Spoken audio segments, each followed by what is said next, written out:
আপনাকে যে দ্বিতীয়বার আবার গুম করা হলো এবং আপনি বলছেন এটা মেরে ফেলার উদ্দেশ্যে গুম করা হলো, মেরে ফেলেনি কেন? যে আমার হাতে গুলি খেয়েছে নাবিল, তাকে বলা হয় আমাকে মারার জন্য।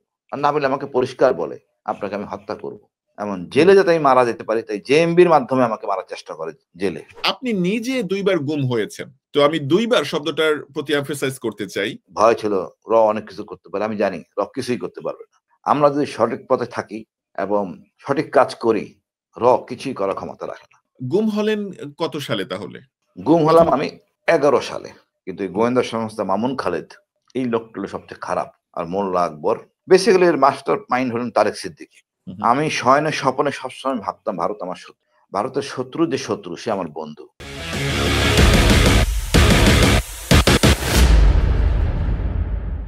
লেফটেন্যান্ট কর্নেল হাসিনুর রহমান, আপনি হচ্ছেন বাংলাদেশের ১ম ব্যক্তি যিনি আয়নাঘর নিয়ে বলেছেন।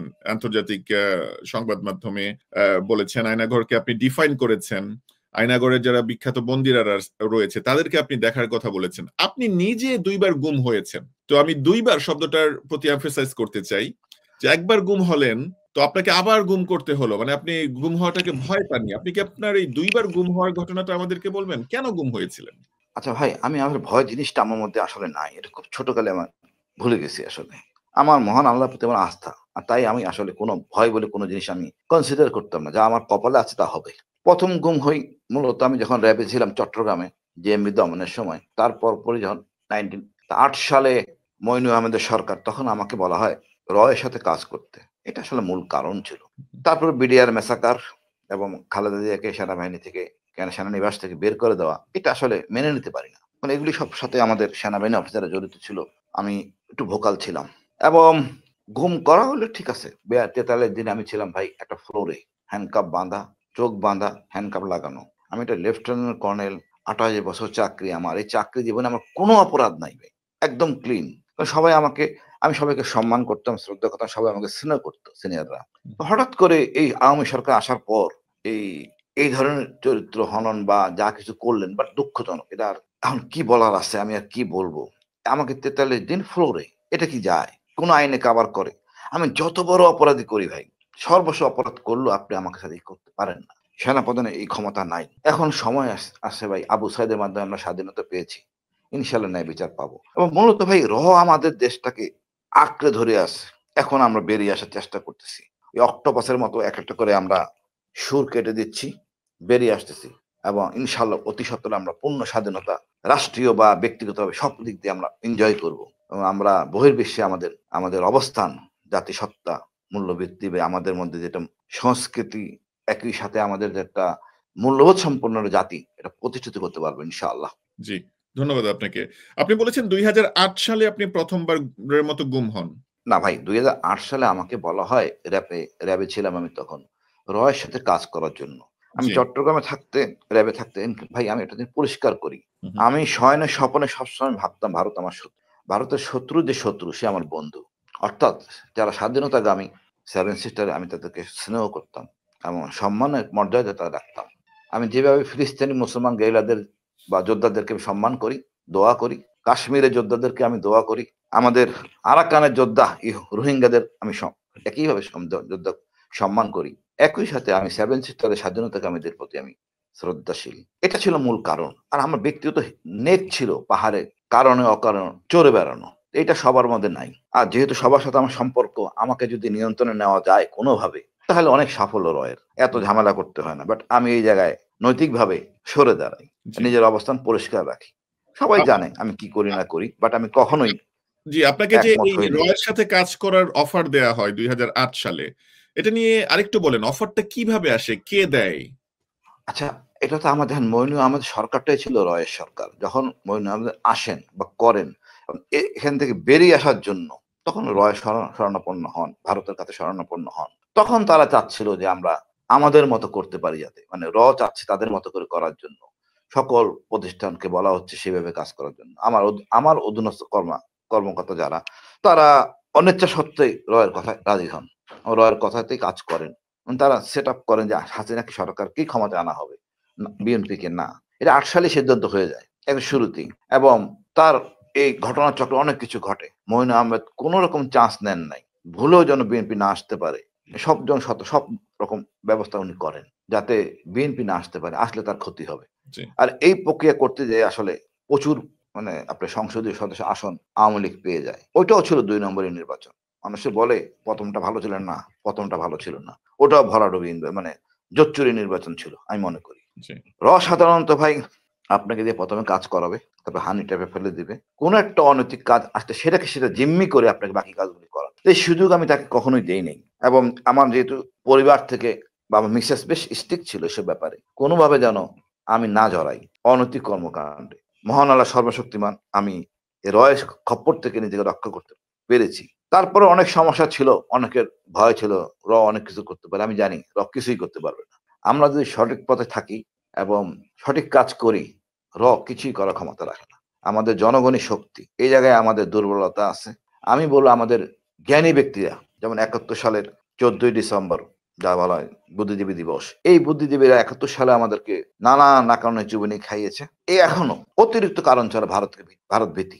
এর কোনো কারণ নাই। জনগণ যে শক্তি, আমাদের রাজনীতিবিদরাও এটা বোঝে না, আমার বুদ্ধিজীবীরাও বোঝে না। একটা সেনাবাহিনী বাংলাদেশে ঢুকে অনেক কিছু আপনি বলবেন, হয়তো প্রশ্ন করবেন। তার তো বেরিয়ে দিতে হবে। স্টিকেশন মানে ফেরত যাইতে হবে তো। এই পথটা খোলা না রেখে কখনো কোনো সেনাবাহিনী ঢুকে না। হুম, হুম। আমরা ভুলে যাই একটা দেশ, আমরা জাতি যার ৯৮% লোক হলো বাঙালি। তার ৯০% হলো আমরা মুসলমান। তারপরে যে ২% থাকে চাকমা, বার্মা, মারমা, চাকমা, বৌদ্ধ যাই থাকুক, সবাই আমাদের গর্ব এবং অলংকার। আমরা সবাই কিন্তু এক এখন। ঐক্যের প্রশ্নে আমরা সবাই এক। জি, আর ঐক্যটা আসে কিন্তু তখন যখন বিপদ পড়ে। আমরা কিন্তু এখন ঐক্যবদ্ধ। আজকে রাওয়া ক্লাবে একটা অনুষ্ঠান হলো, বিশাল দেখার মতো। আমরা কত শক্তিশালী আমরা বুঝতেছিলাম। ওই বুড়া জেনারেল, ইয়াং অফিসার সব একত্রে আমরা। প্রতিবাদ, আমরা সক্ষম। ভারতকে ভয় পাই না। জি, ইনশাআল্লাহ। জি। ধন্যবাদ আপনাকে। তো আপনি ২০০৮ সালে রাজি হননি রয়ের এই অনৈতিক প্রস্তাবে। গুম হলেন কত সালে তাহলে? গুম হলাম ১ম আমি ১১ সালে। ১১ সালে। ৯ সালে বিডিআর ম্যাসাকারটা হয়। হুম, হুম, তারপরেই থেকে তারা গোছাতে থাকে আমাকে কিভাবে ফাঁদে ফেলবে। আসলে হুম, ওদের যে পরিকল্পনা ছিল, সামরিক অফিসারকে নিয়ন্ত্রণে নিতে গেলে কিছু নিয়ম-কানুন, অপরাধ খুঁজে বের করতে হবে। হুম, হুম, তারা একটা ভুল জিনিস তারা আইডেন্টিফাই করে, আমার মোবাইল ফোন, যেটা দিয়ে আমি কথা বলি নাইকং ছড়ি, এরকম একটা ভুল তথ্য তারা পেশ করে। আসলে ওটা মোবাইল ফোনটা ছিল আমার কাজের মেয়ের। সে ছিল নাইকং ছড়ির। আমি নাইকং ছড়ির কমান্ডিং অফিসার ছিলাম। এই মেয়েটা আমার মেয়ের সাথে পড়তো। হুম, তারপর সচ্ছল না থাকায় চলে আসে আমার সাথে। ওর মানে ওর বয়ফ্রেন্ড বলেন, যার সাথে তার বিয়ে হবে, তার সাথে কথোপকথন করতো নাইকং ছড়ির গর্জিনিয়া। জি, ওই এন্ডে যে জায়গায় কথা বলতো তার হবু স্বামী যে, সেটা ছিল ফোন ফ্যাক্সের দোকান। হুম, হুম, গোয়েন্দারা ওটা চেকবেক করে নাই। আর ওই ফোন ফ্যাক্স থেকে রোহিঙ্গারা কোথায় বলে এটা জানতে হবে। না জানলে আপনি কোন যুদ্ধ করতে পারবেন না এলাকার সম্বন্ধে। রোহিঙ্গারা কথা বলে মক্কা, যখন বার্মা কলোনি আছে। হুম, ঠিক করাচিতে আছে বার্মা কলোনি, কুয়ালামপুরে আছে বার্মা কলোনি, চট্টগ্রামে আছে বার্মা কলোনি। এটা করে আইয়ুব খান, রোহিঙ্গাদের পুনর্বাসন করেন। রোহিঙ্গারা মূলত এই কয় জায়গায় কথা বলে। ওই মোবাইল ফোনটা ছিল সিটিসেল। সিটিসেলের আপনি কথাটা, আপনি রেকর্ডটা দেখতে শুনতে পারবেন না। আপনি টাওয়ার লোকেশন পাবেন, কিন্তু কথা পাবেন না। তো গোয়েন্দারা ইচ্ছা হোক অনিচ্ছা হোক শেখ হাসিনাকে বোঝাইতে সক্ষম হয়েছেন যে আমি হাসিন কথা বলি ময়মনসিংহ থেকে নাইক্ষ্যংছড়ি থেকে ওরা কথা বলে বিভিন্ন জায়গায়। এটা মিস ইন্টারপ্রিটেশন করে, কিন্তু পরবর্তীতে যখন এটা বুঝতে পারে আমার ধরার ৭ দিনের মধ্যে তার কিছু বলার নাই। কিভাবে ধামাচাপা দিবে তার যথেষ্ট চেষ্টা করে। দীর্ঘ ৭ মাস আমাকে রাখে, ৭ মাস প্লাস ৭ মাস মনে হয় ২০ দিন। ওই ৪৩ দিন ওখানে, পরে মেসে আমাদের লক এন্ড কি, সো দ্যাট আমি কোন রকম সুযোগ সুবিধা না পাই। হুম, হুম, তারপর আমাকে পাঠানো হয় জেলে। জেলে ছিলাম প্রায় ৩ বছর। ইকবাল করিম ভূঁইয়া আমাকে জেল থেকে নির্বাচনের পরে আমাকে নিয়ে আসে। উনি ডিভিশন দেন। কিন্তু এই গোয়েন্দা সংস্থা মামুন খালেদ, এই লোকটা হলো সবচেয়ে খারাপ। আর মোল্লা আকবর, এই কিছু লোক মিলে যাতে আমি কোন সুযোগ সুবিধা না পাই।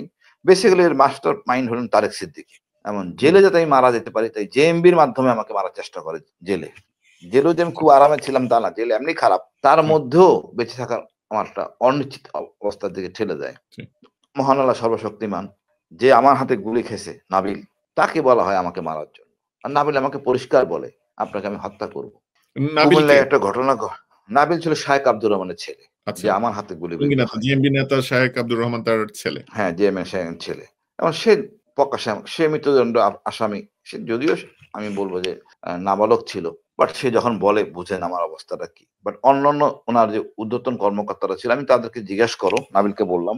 তখন তারা বলে খবরদার আমার সাথে যেন মিসবিহেভ না করা হয়। বাট জি, এই গোয়েন্দা এই গোয়েন্দা মানে মামুন খালেদ এবং তারেক সিদ্দিকী ওইখানেও আমাকে কব্জা করার চেষ্টা করে, মারার চেষ্টা করে। কারণ আমি মুখটা বন্ধ করতে হবে, মানুষ যদি জেনে যায় আসল ঘটনাটা কি। এই যে আমাদের গোয়েন্দার যে তথ্য কতটা নিম্নমানের ভাবেন, তারা প্রকাশ করতেছে আমি কু করব, আর সেটা হচ্ছে প্রেম কাহিনী, তার তো আবার কাজের মেয়ের প্রেম কাহিনী। কতটা অনৈতিক, কতটা নিম্নমানের আমাদের তথ্য। আসলে আপনি আমাকে দেখাতে পারবেন না কোনো সাফল্য আমাদের গোয়েন্দা বাহিনীর ছিল। সব সাফল্য ছিল কিভাবে বিরোধী দলের মত মানে তাদেরকে দমন করা যায়, এটাই ছিল ওদের সাফল্য। জি, বিডিআর আমরা ম্যাসাকার দেখেন। আসবো, আমরা বাংলাদেশের গোয়েন্দা বাহিনী নিয়ে আপনার কাছে প্রশ্ন আছে। তো আচ্ছা আমি জাস্ট ঠিক আছে, একটু সিকোয়েন্সটা ঠিক রাখতে চাচ্ছি যে 2011 আচ্ছা সালে আচ্ছা আচ্ছা। গুম হয়েছেন, আপনাকে 7 মাস গুম করে রাখা হয়। তারপর তারা বুঝতে পারে যে এটা তাদের ব্যর্থতা, তারা কোনো ক্লু খুঁজে পাচ্ছে না। তারপরে জেলে পাঠানো হয়, জেলে ছিলেন 3 বছর। আচ্ছা 7 মাস না, প্রথম 43 দিন রাখে ওই অবস্থায় আমাকে, তারপর অফিসার মেসেজ নিয়ে আসে। 7 আচ্ছা, মাসের প্রথম 5 দিন পরে তারা বুঝে ফেলে যে তাদের ভুল হয়ে গেছে, যে তথ্যটা দিছে নট কারেক্ট। জি। আপনি তখন জেল থেকে তারা আনুষঙ্গিক জিনিস আনার চেষ্টা করে। ওই 7 সিস্টার ইনসিডেন্টের সাথে আমার যোগাযোগ, রোহিঙ্গাদের সাথে কেন যোগাযোগ, হরকতুল জিহাদের সাথে কেন যোগাযোগ, এগুলি সব ছিল ডিজিএফআই নির্দেশে কাজ করা। আমার দেশের স্বার্থে, হুম, হুম, দেশের সাথে। আমরা তো জেএমবি এক্সপার্ট না। আমরা জেএমবি ধরতে পারছি, আল্লাহ মহান সর্বশক্তিমান। আমাদের নিজামী সাহেব জামাত ইসলামের উনি এমপি ছিলেন, উনি একজন মূল গুরুত্বপূর্ণ একটা ব্যক্তিকে আমাদের কাছে হস্তান্তর করে গুলজার স্যারের কাছে। তার মাধ্যমে আমরা ব্রেক থ্রু করি। আমরা তো আসলে দেওয়ানি মাদ্রাসা কি আর কওমি মাদ্রাসা ব্যাপারে এক্সপার্ট না, বা জানিও না। What is G, Deoband, we don't know. আমাদের তো শিখতে হবে এই ব্যাপারে, না শিখলে যুদ্ধ করবো কিভাবে। জি। তখন আমরা হরকতুল জিহাদের সদস্যের সাথে আমরা যোগাযোগ করানো হয় ডিজিএফআই থেকে, যে তোমরা এর সাথে যোগাযোগ করে তথ্য নিয়ে একটু নিজেদের মধ্যে বুদ্ধিমত্তা বাড়াও, তারপর আন্ডারস্ট্যান্ডিংটা চেষ্টা করো। বরাবর। জি, আপনি বলছেন যে জামাত ইসলামের সাবেক আমির মাওলানা মতিউর রহমান নিজামী, উনি জেএমবির একজন গুরুত্বপূর্ণ ব্যক্তিকে আপনাদের কাছে প্রকাশ করেন বা তুলে দেন। ভাই ওই ভদ্রলোক, আল্লাহ ওনাকে বেহেশত নসিব করুক, উনি যদি আমাদের কাছে সেই 2টা ছেলে, যেটা জেএমবির হার্ড করে সদস্য, ওই 2টা ছেলেকে না হস্তান্তর করতেন বা না আমাদের কাছে দিতেন, তাহলে জি, আমরা হয়তো সাফল্য আনতে পারতাম না। এটা ছিল আসল কথা। ওর মাধ্যমে আমরা ঢুকে পড়ি। একটা তথ্য পেলে বাকি তথ্যগুলি আমরা স্বয়ংসম্পূর্ণ হই। কারণ আমরা তো ছিলাম ইংলিশ মিডিয়ামে পড়া বা ভালো জায়গায় পড়া, মাদ্রাসা লাইনে পড়া ছাত্র তো আমরা না। আমরা কেমনে বুঝবো ওরা কোন চেতনার, কোন দর্শনের লোক, ওরা কিভাবে নামাজ পড়ে, আহলে হাদিস, এইসব জিনিসটা আমাদের চর্চার মধ্যে ছিল না। জি। সুতরাং ওই ভদ্রলোক নিজামী সাহেব উনি কি কি উপকার করছেন দেশের জন্য, এটা আমি হয়তো বলতেছি, হয়তো মানুষ বিশ্বাস নাও করতে পারে, এটাই সত্য। বাবর সাহেব জানেন, উনি কদিন পরে ইনশাল্লাহ মুক্তি পাবেন, স্বরাষ্ট্রমন্ত্রী বাবর। এটাই সত্য। জি, এটা কিন্তু একটা নতুন ইনফরমেশন। এটা আমি শুনিনি এবং আমার ধারণা কেউই শুনেনি আমরা যে তো একদম হাট করেছিলাম ভাই, একদম হাট। আমি চট্টগ্রাম বিভাগ, সিলেট, কুমিল্লা বিভাগ সহ দেখতাম। গুলজার স্যার আমার ইমিডিয়েট সিনিয়র, 6 মাসের সিনিয়র। আমরা দুজনে ছিলাম খুব ক্লোজ। আমরা সবকিছু জানতাম, কোথায় কি হচ্ছে না হচ্ছে, কেমনে হচ্ছে। নিজামী সাহেব বাবর সাহেবকে দেন, বাবর সাহেব আমাদের হাতে তুলে দেন, এবং তার মাধ্যমে আমরা ব্রেক থ্রু করি জেএমবি নেটের মধ্যে। তার মাধ্যমে আসেন সাফল্য। জি, এবং এই যে 21শে আগস্টের গ্যানেট হামলা, এটাও নিয়ে আমাকে প্রশ্ন করবেন আপনি, আমি উত্তর দেবো সুন্দর করে। অবশ্যই। জি, ধন্যবাদ আপনাকে আমাদের জানানোর জন্য। আপনি জেল থেকে ফাইনালি বের হন কবে? 11 সাল থেকে আপনি 14 সালের দিকে কি বের হন? হ্যাঁ 14 সালে প্রথমে আমাকে হঠাৎ করে, আমি জানি না, আননোটিসড আমার মিসেস হাজির হয়, সেনাপ্রধান ইকবাল করিম ভূঁইয়া। কোন রকম ছাড়পত্র বা কোনো কাগজ আমাকে দেওয়া হয়নি, জেলও দেওয়া হয়নি। জেল থেকে আমাকে নিয়ে আসা হয়। আর এটাই উনি নির্বাচনের পরে উনি করেন আর কি। জি। তো এটা গেল আপনার প্রথমবার গুম হওয়ার পরে। আপনি 2014 সালে একজন মুক্ত মানুষ। তারপরে আবার কিভাবে গুম হলেন? কত সালে, কিভাবে, কেন? তারপর হলো আমি বেরিয়ে আসার পর তো আমার ক্ষোভ থাকবেই। আমি চাচ্ছিলাম আমার পেনশন দিয়ে দাও। তুমি তো কিছুই প্রমাণ করতে পারো নাই। হুম, ওই যে আমাকে কোর্ট মার্শাল করা হয় ভাই, যতগুলি সাক্ষী আনা হয়েছে সবগুলো ছিল হোস্টাইল। কোন সাক্ষী আমার বিপক্ষে কথা বলেনি। বরঞ্চ যা বলছে তাতে জিয়াউল হাসানের চাকরিচ্যুত কেন, অনেক কঠিন দণ্ড হওয়ার কথা। আমার কোনো ডিফেন্ডিং অফিসার দেওয়া হয়নি। হুম, আমি কারোর সাথে কথাও বলতে পারিনি। জোর করে হাত পা বেঁধে গোপালগঞ্জের লোক দিয়ে আমাকে জেলে পাঠায়। তারপর জেলে মারার চেষ্টা করা হয়। সব গোপালগঞ্জের প্যাকেজ ছিল। আর জি, মূলত যারা অন প্রমোশন যারা ছিল তাদেরকে একটা আস্থায় নিয়ে তারা এই কোর্ট অফ ইনকোয়ারি করে আমাকে এইভাবে কোর্ট মার্শাল করে। তার পরবর্তীতে যখন আমি ফিরে আসি জেল থেকে, তখন আমি স্বাভাবিকভাবেই চাই আমার পেনশন, কিন্তু সেটা হয় নাই। তারপরে আমার যে স্বভাবত বই প্রকাশ ফেসবুকের মাধ্যমে আমি প্রকাশ করতাম, এবং এরপর এক পর্যায়ে তারা আমার যেটা মনে হয়, আমাকে ঠিক 18 সালের নির্বাচনের আগে আমাকে গুম করা হয় 8ই আগস্ট। 8ই আগস্ট আমাকে আমার এই মিরপুর ডিএইচএস থেকে আমাকে রাত 10 সাড়ে 10টার থেকে আমাকে কিডন্যাপ করে। এই কিডন্যাপের মূল উদ্দেশ্য ছিল কিডন্যাপ ছিল না, সাথে সাথে তারা আমাকে মেরে ফেলার কথা ছিল। তাই তারা প্রস্তুতিও ছিল না। আমাকে নেওয়ার পর কোনো প্রশ্ন তেমন করতেও পারে নাই। কোনো প্রশ্ন মানে যে আনপ্রিপেয়ার্ড ছিল যে প্রশ্ন করতা, তার প্রশ্নই বোঝা যাচ্ছিল। তারপরে আমাকে নির্বাচন পরে আমি মনে করতেছিলাম যে নির্বাচন পরে তো ছেড়ে দিবে, ছাড়তেছিল না। তারপরে প্রায় 1 বছর 6 মাস 14 দিন পর আমাকে ছাড়া হয়। ছাড়ার সময় কোনো শর্তই ছিল না, ছিল শুধু একটা শর্ত, 6 মাস ডিজিএফআই এর নাম বলা যাবে না। যা তার আগেও বলছি বহুবার। বাট এটা খুব বিব্রতকর। তারপর তো আপনারা জানেন আমি সবকিছুই মিডিয়ার মাধ্যমে নিয়ে আসি আয়নাঘর সম্বন্ধে। জি, জি, জি। জি, আমি আপনি ভাই আমি ব্যক্তিগতভাবে মনে করি এই ডিজিএফআই বলেন, সেনাবাহিনী বলেন, সম্পূর্ণ এটা ভালো প্রতিষ্ঠান, এটা গর্বের প্রতিষ্ঠান। এই গুটি কয়েক লোক, জাস্ট গুটি কয়েক লোক, খুবই মার্জিনাল। এদের জন্য পুরা প্রতিষ্ঠানে বদনাম। আমি মনে করি বর্তমান সেনাপ্রধান এই উচ্ছিষ্ট লোকদেরকে বের করে দিবেন এবং সেনাবাহিনীকে এই পবিত্র জায়গায়, আস্থার জায়গায় নিয়ে আসবেন জনগণের। জি, ধন্যবাদ। তো আপনাকে যে দ্বিতীয়বার আবার গুম করা হলো এবং আপনি বলছেন এটা মেরে ফেলার উদ্দেশ্যে গুম করা হলো। মেরে ফেলেনি কেন? মারতে পারেনি কারণ দুঃখিত আপনাকে এই প্রশ্নটা করার জন্য। না, না, জাস্ট না, না, না, না। রিভলভার ছিল সেটা যে ওদেরকে হ্যান্ডস আপ করাই। প্রায় 10 মিনিটস কন্টেইন করে রাখি। তবে সামনের বাসা থেকে 2 জন কেয়ারটেকারকে তাদেরকে ব্যবহার করি। একজনকে ছবি তুলতে বলি। এখন তারা এমন বেকুব লোকজন আমাকে মানে অ্যাবডাক্ট করতে এসে ওই একজন কেয়ারটেকারকে সাথে নিয়ে যায়। তাকে মারধর করে রক্তাক্ত করে দিগম্বর করে ছেড়ে দেয়। আমাদের ক্যান্টনমেন্টে ঢোকার আগে জিয়া কলোনি কি বলে এটা? ইসিবি চত্বর বলে। ইসিবি চত্বরে ছেড়ে দেয়। এখন সারপ্রাইজ তো লস্ট। আমি তো নেওয়া হয়েছে সবাই দৃশ্যমান এবং আমাদের পরিষদ থেকে পরেই চিঠি পাঠানো হয়, হাসিনকে নিয়ে যাওয়া হয়েছে, অ্যাবডাক্ট করা হয়েছে। তারপরে আমার যে রিভলভারটা আমি ফেলে দিই, যখন আমাকে আঘাত করে তখন আর পারতেছিলাম না, আমি পিছনে এত লোক কন্ট্রোল করতে পারতেছিলাম না, রিভলভারটা ফেলে দিই। তখন এটা পুলিশ এসে সিজার লিস্ট করে। এত বড় আলামত সামনে রেখে ঝামেলা রেখে কি মারা তো সম্ভব না, জানাজানি হয়ে যাবে, দৃশ্যমান হবে। তারা পারে নাই বিধায় তারা রাখতে বাধ্য হয়েছে আসলে। আর মারার মূল কারণ হলো যে ওই যে বললাম যে এই আগের প্রথম ঘটনার সাথে জড়িত কাজের মেয়ের, এটা তাদের জন্য বিব্রতকর। তারা এক একজন হিরো, শেখ হাসিনার কাছে, আওয়ামী ফ্যাসিস্টের কাছে, জিয়াউল হাসান মনে করেন, সাইফুল আবেদিন, আকবর, এক একজন হিরো, মামুন খালেদ বিশাল হিরো। এদের তো অবমূল্যায়ন এবং তাদের যে গোয়েন্দার কি কর্মকাণ্ড, মানে মানে কতটা লজ্জাজনক। এটা থেকে দায় মুক্তির জন্য আমাকে মারা তাদের দরকার ছিল।